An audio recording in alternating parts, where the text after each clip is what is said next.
अचो त अतिया इस्माइल सां ॻाल्हि ॿोल कयूं था ऐं सिंध जी सकाफ़त जेकी आहे ऐं उन में वरी जेको रवायती लिबास आहे ऐं उहो कीअं पहिरियों वञे थो, कीअं ठहे थो, कहिड़ी तरह सां ठहे थो, कहिड़ियूं ॾुखियाइयूं अचनि थियूं। त इन हवाले सां न सिर्फ़ु असां पाण सकाफ़ती लिबास जे हवाले सां ॻाल्हि कंदासीं, उन्हनि जे एक्टिविज़म जे हवाले सां बि ॻाल्हि कंदासीं ऐं हुननि छा ॾिठो ऐं कीअं अॻिते वधियूं आहिनि उन्हनि जी कहाणी उन्हनि जे ज़बानी। अच्छा त या असांखे इहो ॿुधायो त तव्हांजो बचपन जेको आहे उहो कीअं गुज़रियो, किथे गुज़रियो, तव्हां किथे तालीम हासिलु कई? ॼमियासीं सखर, तालीम बि सखर में हासिलु कई ऐं उन खां पोइ शादी बि सखर में थी। सो असांजो सखर सां तमामु गहिरो वास्तो आहे। ईअं सिंधीअ में चवाणी हूंदी आहे त मुंहिंजो मुल्क मलीर जेको आहे उहो सखर आहे। सो इहा सकाफ़त ईअं चइजे त जेका ॾिठीसीं पसीसीं, जंहिंमें जेको असांजो वक़्तु गुज़रियो, जहिड़ो माहौल हुयो, उन में असांजे लाइ का नई ॻाल्हि न हुई। ऐं अॻिते हली जेको इहो फील कयो त हीअ शइ शायदि असांजी नेक्स्ट जनरेशन या उन खां बि नेक्स्ट जनरेशन जेका आहे उहा शायदि विसारे विए। सो उन खे पंहिंजी सकाफ़त ऐं पंहिंजी ट्रेडिशन खे अॻिते वधाइण लाइ, थोरो उन में नवाण आणण लाइ मां इहो कमु शुरू कयो। अच्छा अच्छा, हीअ जेके तव्हां सिंधी रवायती जेके कपिड़ा ठाहियो था, त अगरि आउं तव्हांखां पुछां त इन में तव्हांजी दिलचस्पी कीअं पैदा थी? मां उहो ई चवंदसि त असां अखि खोलीसीं त भले असां स्कूलनि में पढ़ियासीं, कॉलेजिस में पढ़ियासीं, यूनिवर्सिटी में, सभु कुझु, पर असांजो जेको घरु हुयो उहो इन्हनि उहो फैशन असां जेको ॾिठोसीं उहो असांजो पंहिंजो सकाफ़ती लिबास ॾिठोसीं त इहो फैशन आहे। उन में सदियुनि सालनि जो कमु हुयो जेको तसलसल हलंदो अचे थो पियो। उहा असां पंहिंजी नंढपण में बि नवाण ॾिठीसीं। मुंहिंजी अमड़ जेका आहे उहा बि हिकु तालीम याफ़्ता औरत हुई, जेका जेकॾहिं ॾिठो वञे त उहो तमामु घटि आङुरियुनि ते ॻणण जेतिरा माण्हू हूंदा, स्पेशली औरतूं जेके पढ़ियल आहिनि। सो उहा नवाण मुंहिंजी असांजी अमड़ उन में आणे असांखे जेको पहिरायो उहो मोहबतुनि में शामिलु थी वियो त इहा शइ असां वरी पंहिंजी औलाद खे पारायूं। सो इहा इब्तिदा ईअं कई ऐं उन खां पोइ बसि वधंदी रही आस्ते आस्ते। शुरूआति जेका कई, शुरूआति इहा कई त बर्थ जेकॾहिं पाईंदा त इहो तसुरु हुयो त ॻोठनि जूं वॾियूं थियूं पाइनि या ॻोठनि में थो पातो वञे, या जेकॾहिं शहरनि में बि त असांजियूं जेके वॾियूं असांखां उहे थियूं पाइनि, नंढियूं नथियूं पाइनि। सो सभ खां अवल मां इहो कयो जो उनखे मॉडर्नाइज़ करे, कमु त उहो ई हुयो असांजो जेको सदियुनि सालनि खां अचे थो पियो, उहो वरी थोरो नए वक़्त जे मुताबिक़ उनखे डिज़ाइन करे उहा शइ असां यंग छोकिरियुनि में पाराई। ऐं उन खां पोइ वरी ॿियो ध्यानु इहो थियो त असां जेको असांजे लाइ उहा ड्रेस आम रोज़मर्रा जी ड्रेस ई, पर जेको हिकिड़ो नॉन सिंधी या ॿियो माण्हू अचे ॾिसंदो त ॾिसण सां ई माण्हूअ जी तारीफ़ न कंदो, ड्रेस जी तारीफ़ अवल कंदो। पोइ उहा वरी मां इहो चयो त जेके ख़ासि करे वनवाह जी रस्म आहे, मेहंदी जी रस्म आहे, पोइ उहे ड्रेसिस मूं ठाहिण शुरू कयूं। अच्छा, तव्हांखे कहिड़ी ॻाल्हि जेके आहिनि हुनर ऐं रोज़गार तब्दील करण लाइ मुतासिर कयो? माना हिकिड़ो त इहो हूंदो आहे न त माण्हू सिर्फ़ु पंहिंजे घर लाइ पाईंदो आहे या फैमिली लाइ ठाहींदो आहे, उन जे लाइ। पोइ वरी जॾहिं बिज़नेस जी ॻाल्हि कयूं था त पोइ उहो ख़्यालु सोच कीअं आई तव्हांखे? उहा बल्कि सभ खां बेसिक ॻाल्हि जेकॾहिं ॾिसिजे न त इहो जंहिंखे असां कल्चर खे जंहिंखे बिज़नेस में चऊं आणणु चाहियूं, जो हिकिड़ो लफ़्ज़ ॾियूं था, उहो इहो त हाणे सॼी ओवरऑल अॼु सॼी सिंध, सॼा शहर कंहिं न कंहिं बहाने कंहिं न कंहिं तरीक़े सां वञिणो थो पवे, ॻोठनि में वञिणो थो पवे, ऐं सावरनि में बि आहे, पंहिंजा असांजा बि इर्द गिर्द जा आहिनि, या ॿियनि जी शादियुनि में। उते तव्हां ॾिसो त जेके मायूं जेके असुल में इहे क्रिएटर आहिनि, जेके सोननि हथनि वारियूं औरतूं आहिनि, मां हैरान हूंदी हुअमि त उहे जेतिरियूं बि कम कनि थियूं या त गिफ्टेड ॿियनि माइटनि जे लाइ ठाहींदियूं, उन्हनि जो हथु ख़ाली रहंदो हो। उन्हनि जी उहा हुनर वधंदो वियो, कपिड़ा फैशन सभु कुझु वधंदा रहिया, पर उन्हनि जी फाइनेंशियली कंहिं किथे बि नज़र न आयो त तव्हां एॾा शाहूकार लिबास पायो थियूं पर तव्हांजी हालत छो आहे एॾी अबतर। पोइ उन्हनि खे थोरो नंढी नंढी ईअं सम्झो त मीटिंग्स करे या असां थोरो अवेयरनेस ॾिनीसीं त तव्हां इहे शयूं भरियो इहे शयूं ठाहियो, वॾनि शहरनि ताईं असां आणींदासीं। ऐं मां इहो ई कयो त पोइ कमु उतां करायो, आस्ते आस्ते हिकु ॿिनि खे वठी साण वठी बि कराची ताईं, वॾनि शहरनि ताईं, हैदराबाद ताईं आंदोसीं। उन खां पोइ उन्हनि खे इहा जेका आहे न असां हिकिड़ी सम्झो त राह ॾेखारीसीं त तव्हां इहो कमु हासिलु या करे तव्हां पैसो बि कमाए सघो थियूं, पंहिंजे पेरनि ते बीह सघो थियूं। सो पोइ इहो काफ़िलो वियो वधंदो ऐं कम वारियूं ॿाहिरि निकितियूं ऐं इहो बसि हेसि ताईं पहुतासीं। अच्छा, जॾहिं इहो तव्हां सॼो कमु शुरू कयो पिए त माना तव्हांजी फैमिली, तव्हांजी बिरादरी या तव्हांखे को अहिड़ो थींदो आहे न त मां हाणे अची तूं कपिड़ा विकिणणु लॻी आहीं, अहिड़े क़िस्म जो कमु करी पई, त को अहिड़ी शइ ॿुधण में आई, ख़ानदान, घर, फैमिली, ओड़ो पाड़ो करी छा थी? हा, न उहे घटि माण्हू हुया, या वरी अहिड़नि माण्हुनि ते कुझु कननि घटि ध्यानु धरियो। बाक़ी घणनि माण्हुनि न तमामु घणनि एप्रिशिएट कयो ऐं सभिनी इहो कयो। शुरू में कयूं खामखा था कयो ऐं कहिड़ी ज़रूरत आहे, अलाह जो ॾिनो सभु कुझु आहे, इहो वरी कहिड़ो तव्हां बिज़नेस शुरू कयो आहे। सची ॻाल्हि इहा आहे त उहा हिकिड़ी शइ जेकॾहिं पंहिंजे असां वतन सां, पंहिंजे मुल्क सां, पंहिंजे कल्चर सां जेकॾहिं प्यारु कयूं था न त पोइ जेकॾहिं असांखे अलाह साईं एतिरो शऊर ॾिए थो या एतिरी हिमत ॾिए थो त हिकु हथु वधाए माण्हू खे थोरो अॻिते आणिजे त हे राह जेका अथव, जेका तव्हांजे लाइ ख़ुशहाल ज़िंदगी जी राह अथव। सो मिट माइटनि त अञा ताईं चवंदा रहिया आहिनि त हा बसि ठीकु आहे, इहो छा आहे, बसि घर ताईं त सही हुई, हाणे शहर खां बि ॿाहिरि, वरी हाणे मुल्क खां बि ॿाहिरि। सो एतिराज़ त थींदो आहे न, इहो ज़ाहिर आहे। वरी तव्हां अगरि ॿाहिरि था वञो त तव्हांखे ॾींहं बि लॻनि था। बिल्कुलु, हा। इहो जॾहिं असां अॻिते वधियासीं ऐं ॻोठनि में वञी चयोसीं त तव्हां छा छा थी ठाहियो, त तव्हां यकीन कयो त मुंहिंजे ख़्याल में हिकिड़े इंसान जी जेके ज़रूरत जूं शयूं टोटली हथनि ते ठहनि थियूं ॻोठनि में।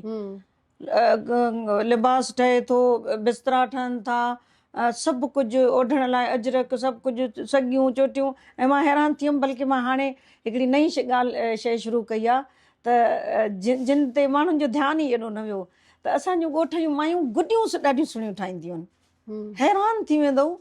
ज़ाहिर आहे हाणे जेका दुनिया एॾी अॻिते वधी वई आहे ऐं मशीनरियुनि में कमु थो थिए, उहो हिकिड़ो माण्हू हथ जो गुॾियूं थो ठाहे पियो। हाणे मां उन्हनि ते बि कमु शुरू कयो आहे त इहे शयूं बि असां आणींदासीं ऐं ड्रेसनि में शामिलु कंदासीं। अच्छा, इहो ॿुधाइजो त तव्हांजे ख़्याल में जेके सिंधी कपिड़ा, लिबास या भर्त आहे, उनखे कहिड़ी शइ जेकी आहे न वधीक सुठो करे थी, या उनजी कहिड़ी ॻाल्हि तव्हां ॿुधाईंदा जेको उनखे भर्त खे उभारे थी? हा, इहा इन में इहो आहे त जीअं असां चवंदा आहियूं रिच कल्चर आहे असांजो, जेको हथ जो भर्त आहे उहो त एॾो यूनिक आहे। मतिलबु असां उत्तरादी लाड़ जा माण्हू, मतिलबु सिंध जा जेकॾहिं चइनी पासनि खां ॾिसजनि त हर जाइ जो हिकु कमनि जी ख़ूबी अथव वधीक। उत्तरादी माण्हू हिकिड़ा भर्त भरींदा, थरी माण्हू ॿिया थर वारा माण्हू उत्तरादी भर्त लाइ सिकंदा, उत्तरादी वरी थरी भर्त ते फ़िदा थींदा। सो सभ खां वॾी इहो आहे त जेकॾहिं असां पंहिंजे कल्चर खे रियल ॾेखारणु चाहियूं था त पोइ उन में उहा असली शइ रखिजे। ऐं उन खां पोइ वक़्तु आहिर उन शइ में तव्हां डिज़ाइन चेंज कयो ऐं बदिलायो, या जेको ट्रेंड हले थो पियो उन दौर में उन खे उन में एडजस्ट कयो त उहा शइ ॾाढी रिच ऐं तमामु बहितरीनु थी अॻिते वञे पई। पहिरियां इहो हुयो त ज़ाहिर आहे इर्द गिर्द जो, असां उत्तरादी माण्हू आहियूं, इर्द गिर्द जो जेको भर्त हुयो, हे हुयो, त पोइ वरी उन एरिया में वरी पोइ माण्हू ईअं पिया चवनि पोइ हिन में कहिड़ी ॾुखी ॻाल्हि आहे, हिन में त हे इहो शीशो त सभु खे अचे थो, हे टाको त सभु खे अचे थो। पोइ वरी इहो सोचियो त असां जेको आहे न इन सिंध जे सॼे, अवल त सिंध जे सॼे बर्तन खे असां कंबाइन करे डिफरेंट डिज़ाइनियूं, अॻिते हली वरी पोइ हाणे पूरे ओवरऑल पाकिस्तान जे भर्त खे असां जेकॾहिं फैब्रिक सिंध जो आहे, भर्त कश्मीर जो आहे, या वरी पंजाब मां अचे थो, मुल्तान ऐं जेकॾहिं ॾिठो वञे न त मुल्तान ऐं सिंध जो कल्चर तमामु हिक जहिड़ा ई थो लॻे। हा, त पोइ वरी हाणे उन में इहा वैरायटी रखी आहे त हाणे जस्ट सिंध जा ई न पर ओवरऑल सॼे पाकिस्तान जूं शयूं मिक्स करे ऐं उहा शइ असां क्रिएट था कयूं पिया। अच्छा, हिकिड़ो इहो ॿुधाइजो त हिकिड़ो जेको रवायती पाण लिबास ठाहियूं था त त उन में जेको आहे तयारु करण में केतिरो टाइम लॻे थो, कीअं तयारु थिए थो, उन में पोइ वरी जेके ठाहिनि थियूं उन में कहिड़ियूं सलाहियतूं हूंदियूं आहिनि, जीअं हर हिकु औरत वटि हिकिड़ी अलॻि जेकी आहे न उहा सलाहियत हूंदी आहे त ही कचो टाको कंदी, ही पको कंदी उनखे, ही सफ़ा चार वर ॾींदी उनखे। त अहिड़े क़िस्म जो हिकिड़ो टाइम केतिरो लॻंदो आहे ऐं इन प्रोसेस सॼे में ठाहिण में, ऐं कहिड़नि हथनि मां उहो गुज़री पोइ जेको वॻो तयारु थिए। हा बिल्कुलु इहो आहे, इहो ईअं मौसम जे लिहाज़ सां थो थिए पियो। हाणे मोस्टली असां वटि जेको आहे गर्मियूं घणियूं थियूं थी वञनि, गर्मियुनि में जेकॾहिं मतिलबु मां पंहिंजे हवाले सां ई चवां त गर्मियुनि में वरी थोरो असां कम खे हल्को रखंदा आहियूं, त छो जो ईअं न आहे त ॾाढी गर्मी आहे बसि को बर्थ वारो या को ट्रेडिशनल कपिड़ो पाए ई नथो सघिजे, उहा शइ न हूंदी आहे, उन खे हल्को थो रखिजे। शादियुनि मुरादियुनि में पाइण वारा उन्हनि में वरी थोरो सर्दियुनि में हेवी कमु करायूं था, छो जो सूट पहिरियो थो कपिड़ा पहिरिया था वञनि, पर जेको गर्मियुनि जो आहे उन में वरी बेस्ट क्वालिटी पर थोरो लाइट रखियो आहे। सो वक़्तु ओतिरो ई बसि लॻे थो पियो। शर्त इहो आहे त बहितरीनु कमु ऐं बहितरीनु शइ ठाही वञे, त जेके शादियुनि मुरादियुनि वारा हूंदा आहिनि उहे त 6 महीना अवल ई असां वठी छॾींदा आहियूं ऑर्डर। ऐं सभ खां ॾुखियो मूंखे लॻंदो आहे त अच्छा ॿी हिकिड़ी जिदत इहा ई आहे जेका असांजी कमु करण वारनि या बर्थ भरण वारनि माइनि जे लाइ जेका मुश्किल शइ थी आहे, त बर्थ जेको हूंदो थुल्हे कपिड़े ते भरियो थो वञे, भले पोइ रेशमी हुजे, कॉटन हुजे या कुझु बि हुजे। हाणे उहा शइ आई आहे सिल्क आहे, शफून आहे, मतिलबु इहे उहे शयूं आहिनि जो कपिड़ो असां झले न सघंदा आहियूं, ऐं उन्हनि ते उहे शयूं हुरमिच जेको आहे, हा ॾिसो लॉन ते बि ठहे थो, पर उहो लॉन वारो कपिड़ो ग्रिप में अची थो वञे, पर उन्हनि एॾी महारत सां तव्हां यकीन कयो शफून ते ठाहियो आहे, पोइ उन में जेको 15 ॾींहंनि में ठहंदो उहो 1.5 महीने में थो ठहे पियो। जॾहिं पाण विकिणण वञूं था त पोइ माना इहो ईंदियूं आहिनि मुश्किलातूं, जीअं त वाह ही एतिरे जो हुजे या छा, त पोइ तमामु शुरूअ में त तमामु जेको माण्हुनि खे अच्छा शइ सेल करणु ॾाढी मुश्किल आहे, माण्हुनि मां पैसो कढणु ॾाढो मुश्किल आहे पर उहा ई ॻाल्हि आहे त असांजा जेके स्पेशली औरतुनि जे पहिरण जा शौक़ कॾहिं बि नथा ख़तमु थियनि। ऐं उहो वरी मुके जो ज़िक्र कयो, तव्हांजे शहर हैदराबाद मुको जेको आहे न सिर्फ़ु इन एरिया में भरियो वेंदो आहे, ॿिया जेकॾहिं भरनि था त कोशिशि कनि था त उहा शइ भरिजे। ऐं उन खां पोइ इहे शुरू में ॾाढियूं मुश्किलातूं आयूं, 5 साल त एॾो नाकाम तरीन तजुर्बो रहियो त माण्हू चए पियो इहे त असां वटि अवल ई अवेलेबल आहिनि, तव्हां कहिड़ो कारनामो था कयो। पर उन डिज़ाइनिंग जे करे वरी पोइ यंग छोकिरनि में उन में वरी मीडिया तमामु घणो हथी ॾिनी। इहो बि हिकिड़ो लक चइजे त जेकॾहिं मीडिया में का शइ वञे थी त पोइ सॼी दुनिया बि ॾिसे थी, सॼो पाकिस्तान सॼो ॾिसे थो। पोइ वरी असां थोरी चालाकी इहा कईसीं जो असां पंहिंजा फ्री में ड्रेसिस जेके आहिनि न स्टार्स खे असां मीडिया वारनि खे पहिरण लाइ ॾिनासीं, बसि पोइ उन्हनि कमु ॾाढो सवलो कयो जो उहो दुनिया जी कुंड कुड़श ताईं वियो। इन में तव्हां छा था सम्झो त जीअं अगरि पाण टेक्नोलॉजी जी ॻाल्हि कयूं, सोशल मीडिया जी ॻाल्हि कयूं, त कारोबार में तव्हांजे वधाइण में इन जी केतिरी तव्हांखे मदद मिले थी? हा बिल्कुलु तमामु घणी। हिकिड़ी जीअं चइबो आहे त एडवर्टाइज़मेंट थिए थी न, उहा हाणे त वरी कुझु वधीक ई थी वियो आहे। हाणे त कंहिं स्टार जी बि ज़रूरत नथी पवे, डायरेक्ट ई तव्हां मीडिया ते रखो, उहो ड्रेसिस पाए घर जे ॿारनि ऐं छोकिरियुनि खे पाराए असां उहो जेकॾहिं रखूं था त उहा ई एॾी मशहूरु थी थी वञे, तव्हां यकीन कयो त अलाए किथे तो इहा ॾिठी वञे पई। सोशल मीडिया चवनि था त नुक़सान वारी बि आहे, पर मुंहिंजे ख़्याल में बिज़नेस जे लिहाज़ खां जेको सीरियस माण्हू आहे न कमु कंदड़, इहो तव्हां कहिड़ी टेक्नोलॉजी खे कीअं था यूज़ कयो उहो माण्हूअ ते हूंदो आहे। बिज़नेस जे लिहाज़ खां जेकॾहिं यूज़ कयो वञे त ॾाढी कारआमद शइ आहे। ऐं सॼी दुनिया में बल्कि कैनेडा में, अमेरिका में, यूके में, स्विट्ज़रलैंड में, ऑस्ट्रेलिया में इलाही अहिड़ा शहर आहिनि। वियतनाम हिकिड़ी हिस्ट्री असां पढ़ंदा हुआसीं, ॾाढो असांजो हीरो हूंदो, वियतनाम वठंदा हुआसीं, उन मुल्क में बि मुंहिंजा कपिड़ा पाता विया। ऐं मां चवंदी हुअमि बाबा हुजे चवांसि हा बाबा तव्हां होचीमन जो असांखे ॻाल्हियूं ॿुधाईंदा आहियो, उन मुल्क में बि मां पंहिंजा कपिड़ा पहुचाए छॾिया। हा उते ओसि ताईं रशिया में विया आहिनि, रशिया में अच्छा ईअं न त रशियन माण्हू स्टूडेंट हितां जा वञनि था न, चाइना पढ़नि था, रशिया पढ़नि था, त पोइ उतां छोकिरियूं खणी वयूं ऐं उते एॾियूं मशहूरु थियूं, तव्हां यकीन कयो एॾा उतां जा ऑर्डर आया असांखे जो असां पूरा ई न पिया पाऊं। सो इहा शइ जेका, ऐं ॿियो वरी जेके ड्रेसूं असांजूं डिफरेंट कल्चर में मैच न बि थियनि न, त ॿियूं इलाही शयूं हूंदियूं आहिनि जेके माण्हू सॼी दुनिया जूं औरतूं उहे खणनि थियूं। हैंडबैग थिया, स्कार्फ थिया, के अहिड़ियूं शयूं आहिनि जेके सॼी दुनिया जूं औरतूं, पोइ इहो डिफरेंट न हूंदो आहे त हे मशरक़ी आहिनि, मग़रबी आहिनि या यूरोपियन, सो उहे शयूं बि तमामु घणियूं।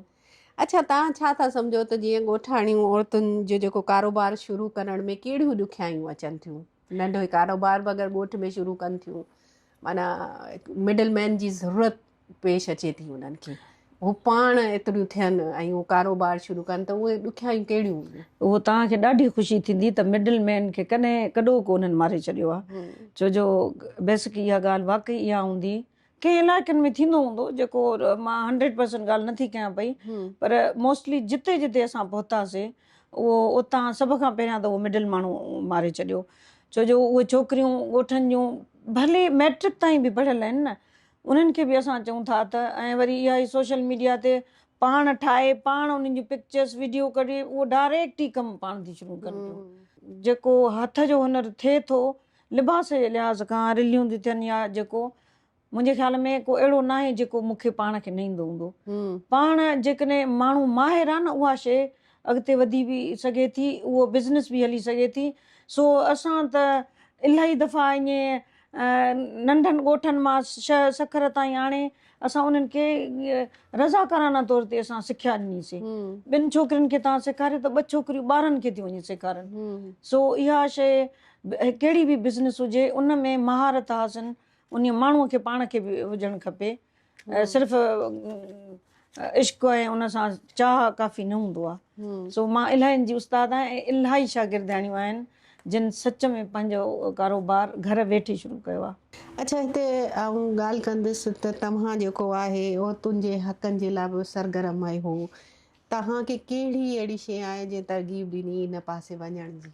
इहो शौर पोइ तालीम में या पोइ तरबियत में अचे थो पियो, छो जो घर मां ई अहिड़ो माहौल मिलियो, घर मां ई अहिड़ी तालीम मिली त तव्हां ग़लति खे ग़लति चओ, सही खे सही चओ। ग़लति ते ख़ामोशी कॾहिं अख़्तियार न कजे ऐं सही ते कॾहिं बि आवाज़ न उथारिजे। सो इहा असांखे बाबा जे तरफ़ां तरबियत मिली त न पाण ते का ग़लति शइ थियणु ॾिजो ऐं न साम्हूं ते थींदड़। ऐं असांजे माशरे में औरतुनि सां छा थो थिए पियो, अखियुनि जे साम्हूं थिए थो, उहा शइ त पोइ शायदि फितरत में उहा शामिल आहे त जेकॾहिं मुंहिंजी मां औरत आं, इवन औरत छा मर्द हुजे, ॿार हुजे, जंहिंसां ज़ुल्म या ग़लती थिए थी पई, उन्हनि ते ख़ामोश नथो वेही सघिजे। ऐं पोइ वरी सुठी ॻाल्हि इहा आहे त माण्हुनि सां अहिड़नि सां बि उथियो वेठो थिए थो जेको अवल इन्हनि शयुनि में सरगर्म आहिनि ऐं उन्हनि खां पोइ मतिलबु उहो इहा थी थिए त ज़ुल्म थींदे ॾिसी, नाइंसाफ़ियूं थींदे ॾिसी ऐं हथ ॿधी घर में वेहणु जेको आहे न, इहो सभ खां वॾी बुज़दिली आहे। इनकलाबी माण्हुनि जूं तव्हां स्टोरियूं किताब नंढपण खां पढ़ो, उन्हनि खे आइडियलाइज़ कयो, उहो तरबियत मिली घर मां ऐं उन्हनि खां पोइ उहा वरी तरबियत अहिड़ी हुई त उन में सिर्फ़ु तव्हांखे औरतुनि जे लाइ तव्हां न, दुनिया में जिते ज़ुल्म थो थिए, जहिड़ो थो थिए, उन्हनि जे लाइ असांखे पढ़ायो वियो त उहा शइ जेका आहे न असांजे फितरत में अची वई। सो उहा बहादुरी बि चइजे, बल्कि इहा बहादुरी बि चइजे त मुंहुं मोड़े ऐं हिकु पासे नतीजे, उहा तरबियत ई हुई जेका हिन महिल ताईं, ऐं बल्कि असां चवंदा आहियूं त शायदि असांजी जनरेशन ताईं, या असां आख़िरी जनरेशन आहियूं जेको इन्हनि ते, पर असांजी जनरेशन जेका नेक्स्ट आहे उहा त असां खां बि वधीक मूंखे लॻंदो आहे, या वरी असां उन्हनि ॿारनि खे उहा शइ अमली तौर ते करे था ॾेखारनि त उहा फील उहे बि कनि था पिया जिते किथे थियनि थियूं। हाणे ओवरऑल जेकॾहिं ॿियनि सूबनि जी ॻाल्हि न कयूं या ओवरऑल पाकिस्तान जी न बि कयूं, पर असांजे उत्तरादी इलाइक़नि में या हेॾे डिफरेंट कलर जा या क़िस्मनि जा ज़ुल्म आहिनि। कारो कारी जो आहे, हाणे अखियूं खोलियूंसीं अच्छा, असां बेसिकली त सखर जा आहियूं, पर असां रहियासीं उॿाड़े में, ऐं उॿाड़े में उहो भरचूंडी वारा बि अची था वञनि त ॿिया बि अची था वञनि जेके पावरफुल जेके क़ौमूं आहिनि असांजो। पावरफुल क़ौमुनि जी तारीफ़ का अहिड़ी ख़ासि न आहे, पर जिते ॾाढी अंधेर नगरी चरबट राजा वारो जेको हले थो न, से इहे कैरेक्टर असां ज़िंदा कैरेक्टर जेकॾहिं पंहिंजी अखियुनि सां ॾिसूं था त पोइ वरी ॿिए पासे असांखे जेको आहे न वञण खां पोइ असांजी फितरत रोके नथी सघे। अच्छा, पाण अगरि सिंध जी ॻाल्हि कयूं त तव्हांजे ख़्याल में त जेकी ॻोठाणियूं औरतूं आहिनि उन जा सभ खां वधीक वॾा मसइला कहिड़ा आहिनि? सभ खां वॾा मसइला फाइनेंशियली आहिनि। फाइनेंशियली बि आहिनि, ऐं ॻोठ जी औरत खे जेको पैदा थी थिए ऐं वेंदे शादी ताईं, वेंदे मरण ताईं, उन्हनि खे किथे बि कंहिं हिकिड़ी जाइ ते बि बेनिफिट नथो ॾिनो वञे त को हे वक़्तु गुज़रे तव्हांजो, हो तव्हांजो ॾाढो शानदार थींदो। शहर जी औरत में इहो अची वियो आहे त जेकॾहिं ॿिए तरफ़ां का शइ नथी मिले को त पाण उथी खड़ी थी थिए पई। ॻोठ में जेकॾहिं का उथी खड़ी थी थिए त उनखे एॾी बेदर्दी सां ख़तमु थो कयो वञे जो उनखे ॿियनि इल्ज़ामनि में। सो बेसिकली जेकॾहिं ॾिसिजे त फाइनेंशियली जेको आहे न, माशी बहरान सभ खां वॾो आहे। तव्हां चओ त असां जेको आहे अपोज़िट जी सियासत पढ़ी आहे त उन में सभ खां वॾी इहा ॻाल्हि हुई जेका बराबरी वारी शइ नथी मिले न, त पोइ फाइनेंशियली शइ पोइ मर्द बि उन्हनि ते हावी था थियनि, पोइ सॼा कम उहे बि कनि थियूं पियूं। उन्हनि खे ख़बर आहे हर हाल में कम बि इहे थींदियूं। वरी हाणे हथ जा हुनर अची विया, हाणे त औरत वधीक सगारी थी थिए, छो जो कमाए मर्द खे बि ॾिए थी त औलाद खे बि पाले थी पई, पर तॾहिं बि उनखे बुनियादी हक़ तॾहिं बि नथा ॾिना वञनि। अच्छा, हिते अगरि पाण एक्टिविज़म जी ॻाल्हि कयूं त शहरनि में बि एक्टिविज़म थिए थो, ॻोठनि में बि थिए थो, त तव्हां छा था सम्झो त जेकी शहर में औरत एक्टिविज़म करे थी उहा वधीक भोॻे थी, या जेकी ॻोठनि में रही करे एक्टिविज़म करे थी उहा वधीक भोॻे थी? मां त चवंदमि शहर वारी वधीक थी भोॻे। जेकॾहिं लिखंदड़ आहे, शाइर आहे, वॾी राइटर आहे, जेकॾहिं अख़बारुनि में बि लिखे थी या वेही लिखे थी त चई इनखे कहिड़ी ख़बर, या ड्राइंग रूम में एसिन में वेही माण्हू कंहिंजो दर्द फील कंदो आहे छा। वरी जेकॾहिं उहा औरत रोड ते थी निकिरे त वरी चवंदा आहे ॾिठो आहे रोड ते निकिरी आहे, हिनखे त को कम ई न आहे, पंहिंजो घर न वसाए त ॿिए जो छा थींदो। इन करे औरत हाणे या त इहो थो थिए त सखर जेका शहर जी औरत आहे उन्हीअ खे वरी असां जहिड़ा माण्हू थोरो कंहिंखे ग़लति थो ॻाल्हाए वञे त वरी टे ॼणी ॿियूं उथी थी बीहनि त तव्हां कीअं था चई सघो। उहा पुठ भराई वरी ॻोठनि में न आहे कंहिंजी, उहा वरी पोइ शायदि अकेले सिर थी भोॻे। पर ॾिठो वञे त छो जो शहर जी औरत जेका आहे न एतिरी थी आहे जेका उथी आवाज़ वधाए सघे थी, मतिलबु उथारे सघे थी ज़ुल्म ख़िलाफ़, ॻोठ जी औरत नथी करे सघे। उहो सिर्फ़ु पंहिंजी ज़ात लाइ बि उथे थी तॾहिं बि मारी थी वञे पई। बिल्कुलु। अच्छा, तव्हां पंहिंजे कारोबार में सियासत, समाजी सरगर्मियूं ॿई कीअं था हलायो गॾिजी? बसि पोइ सियासत बि कयो था त पोइ असां सोशल जानवर त आहियूं न, पोइ असांजूं जेकॾहिं मोहबतूं हूंदियूं त पोइ वरी मसरूफ़ियतूं, मोहबतूं ऐं दोस्तियूं न पोइ सभई गॾु थियूं हलनि। छो जो असां वरी अहिड़े माहौल सां जुड़ी था वञूं जंहिंमें तव्हां जहिड़ा माण्हू बि अची था वञनि जेके असांखे खामखा VIP था फील कराइनि, ऐं जॾहिं ज़ुल्म थो थिए त तव्हां बि गॾु ई हुजऊं था, पोइ हिकिड़ो न माहौल जुड़ी थो वञे पियो। एहतजाज थो थिए या किथे थो थिए त असां सभु हिकु जाइ ते गॾु था अचूं। शायदि पोइ जिन सां वास्तो पए सो या दोस्ती आहे जिन सां, या जेके तमामु घणियूं एक्टिव आहिनि ओसि ताईं पहुची उन्हनि जो साथ था ॾियूं त असां बि आहियूं तव्हांजे पोयां। सो इहे शयूं जेके आहिनि पोइ कमु फ़ाइदो, छो जो हर कंहिंजी हिकिड़ी सुञाण थिए थी त मूंखे इन कम जे करे सुञाणप मिली त पोइ वरी हर को सुञाणे थो पियो पंहिंजी असांजे हिन ग्रुप में, एरिया में जेके आहिनि, या वरी अञा बि वधीक कोई सुञाणे थो। सो इहो असांजो फ़र्ज़ु थो थी वञे त जेकॾहिं थोरो ॿाहिरि निकिरी अचूं था, वक़्तु असांखे इजाज़त ॾिए थो या हिमत ॾिए थो त पोइ ॿियनि शयुनि में बि पोइ ज़रूरु वञणु खपे। अच्छा, अती इहो ॿुधाइजो जीअं ही सिंधी जेको ॾिहाड़ो मल्हायो वञे थो सकाफ़त जो, त ही जेको कारोबार आहे, जीअं ट्रेडिशनल कारोबार आहे, रवायती लिबास आहिनि, इन जे ॾियारे मल्हाइण खां पोइ छा इन में वाधारो आयो आहे? माना हर हा साल बिल्कुलु वाधारो आयो आहे, छो जो इलाही शयूं आहिनि तव्हांजे असांजे घरनि में जेके अज़ल खां वठी यूज़ थींदियूं थियूं अचनि, हे पाइण खां नई ॻाल्हि न आहे। हा जॾहिं इहे ॾियारा था अचनि या वरी उहा ई साॻी ॻाल्हि आहे त मीडिया ते अचो त जेके गैर सिंधी माण्हू आहिनि उहे बि इन्हनि में तमामु घणो इन्वॉल्व था थी वञनि, इन्वॉल्व बि थी था वञनि, बल्कि हिकिड़ी पसंदि जी शइ अचे थी, हिकिड़ी क्वालिटी वारी शइ पाइण जो शौक़ु त सभु खे आहे न। सो असांजो बिज़नेस मां ॿुधायां त इहो सीज़न असांजो हूंदो आहे जो तमामु घणो ऐं सिंधी गैर सिंधी हर को पाए थो पियो। ऐं इहो पोइ वरी जेका शइ हलंदी पैसो कमाइण जेकॾहिं ईंदो त पोइ उहा ठाहिण में बि मज़ो ईंदो। ॻाल्हि इहो आहे त कमु जॾहिं मां शुरू कयो त असां पुराणियूं तस्वीरूं पाए वेठा ॾिसूं त क्लिफ्टन जा हिते असां भेनरूं हुयूं, चिके 2 चोटियूं थियल हुयूं, गगा पातल हुया, त मुंहिंजी धीअ चए पई चङो थियो जो हिन दौर में असां न ॼमियासीं, न त असां बि ईअं ई हुजूं हा। बसि उहा मूंखे क्लिक थी, मां चयमि इहा शइ तोखे ई मां पाराईंदसि। उन्हनि खे असां मॉडर्नाइज़ करे जो मां तव्हां ठाहियो त इहा उहा ई मुंहिंजी धीउ आहे जो उन जूं सॼियूं क्लास फेलो, बल्कि ज़ेबिस्ट में जेको पढ़ंदियूं आहिनि सभिनी, ख़ासि करे जेको हिकु ॾींहुं मल्हायो थो वञे पियो कल्चर, उहो सिधो सिर्फ़ु पोइ मुॾे था अचनि था त हेतिरियूं दोस्त मुंहिंजूं चाहिनि थियूं हे ठाहे ॾियो हो ठाहे ॾियो। मां चाहियां इहो इन शइ में मां कामयाबु थी आहियां।